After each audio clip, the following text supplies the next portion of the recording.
নমস্কার, আমি রূপকথা পাত্র। কবি সুকান্ত ভট্টাচার্যের আজব লড়াই।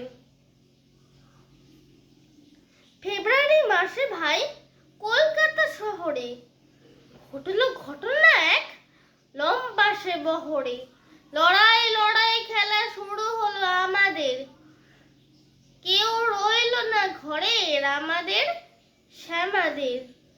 রাস্তার কোণে কোণে জড়ো হলো সকলে, তফাৎ রইল না কো আসলে ও নকলে।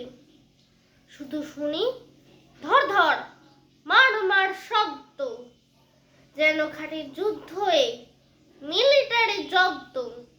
বড়রা কাঁদনে গেছে কাঁদে, চোখ ছল ছল, হাসে ছিচ কাঁদুনেরা বলে সব ঢাল জল। ওই বুঝি ওরা সব সঙ্গীন উচলো, ভয় নেই যত হোক বেয়োনেট ছুঁচলো। ইট পাটকেল দেখি রাখে এরা তৈরি, এইবার যাবে কোথা বাচ্চা ধন বৈরি। ভাবো বুঝি ছোট ছেলে একেবারে বাচ্চা, এদের হাতেই পাবে শিক্ষাটা আচ্ছা। ঢিল খাও তারা খাও, পেট ভরে কলা খাও, গালা ঘালে খাও আর খাও কান মূলা খাও। জালে ঢাকা গাড়ি চড়ে বীরত্ব কি যে বুঝবে কে, হাড় দাম সামলায় নিজেদের। বারমা পালানো সব বীরেরা বঙ্গে, যুদ্ধ করছে ছোট ছেলেদের সঙ্গে। ঢিলের ভয় তোরা চালায় মেশিন গান, বিশ্ব বিজয় তাই রাখে যান মাঝে মান। খালি হাত ছেলেদের তেড়ে গিয়ে করে খুন, সাবাস সাবাস ওরা খেয়েছে রাজার নুন।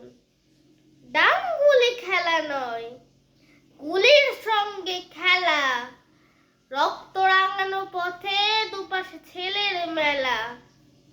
দুর্দম খেলা চলে, নিষেধে কে কান দেয়, ও বাড়ি ও পাড়ার কালো ছোট প্রাণ দেয়। সচক্ষে দেখলাম বস্তির আলীজান, আংড়ে চালা যাও বলে ভাই দিল প্রাণ। এমন বিরাট খেলা শেষ হলো চটপট, বড়দের বোকামিতে আজও প্রাণ ছটফট। এইবারে আমি ভাই হেরে গেছি খেলাতে, ফিরে গেছি দাদাদের বকুনির ঠেলাতে। পরের বাড়িতে ভাই শুনবো না কারো মানা, দেবই দেবই আমি নিজের জীবন খানা। দেবই দেবই আমি নিজের জীবন খানা।